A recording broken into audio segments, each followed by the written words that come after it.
హైదరాబాద్ పంజాగుట్టలో వ్యాపారవేత్త జనార్దన్ రావు హత్య కేసులో అతని మనవడు కీర్తితేజ పోలీస్ కస్టడీ ముగిసింది. 3 రోజుల పాటు జరిగిన విచారణలో అతను తాతను హత్య చేసిన వివరాలను వెల్లడించారు. కస్టడీ మొదటి రోజు పోలీసుల ప్రశ్నలకు కీర్తితేజ సమాధానం ఇవ్వకుండా మౌనం వహించాడు.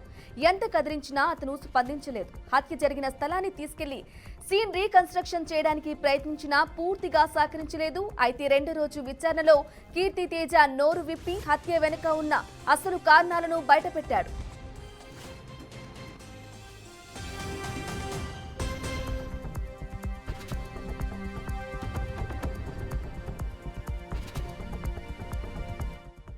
తాత నన్ను ఎప్పుడూ అవమానించేవాడని, తాత నన్ను ప్రతిరోజు బెగ్గరని అవమానించేవాడని చెప్పుకొచ్చారు. ఆఫీసులో కూడా నన్ను చిన్నచూపు చూశారని, తాత ఆస్తి పంపకాల్లోనూ నన్ను మోసం చేశాడని తెలిపారు.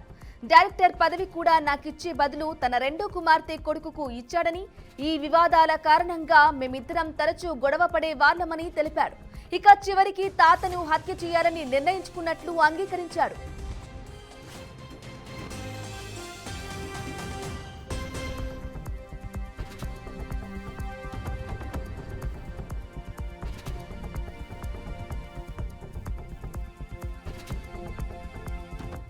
కీర్తితేజ హత్యకు ముందు ఇన్స్టామార్ట్ నుంచి కత్తి కొనుగోలు చేసినట్లు తెలిపాడు.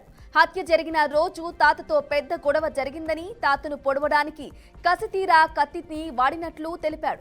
హత్య అనంతరం బిఎస్ మక్తా ఎల్లమ్మగూడ పక్కనున్న ఖాళీ స్థలంలో హత్యకు ఉపయోగించిన కత్తిని, రక్తంతో ఉన్న తన బట్టలను తగలబెట్టేందుకు ప్రయత్నించినట్లు తెలిపాడు.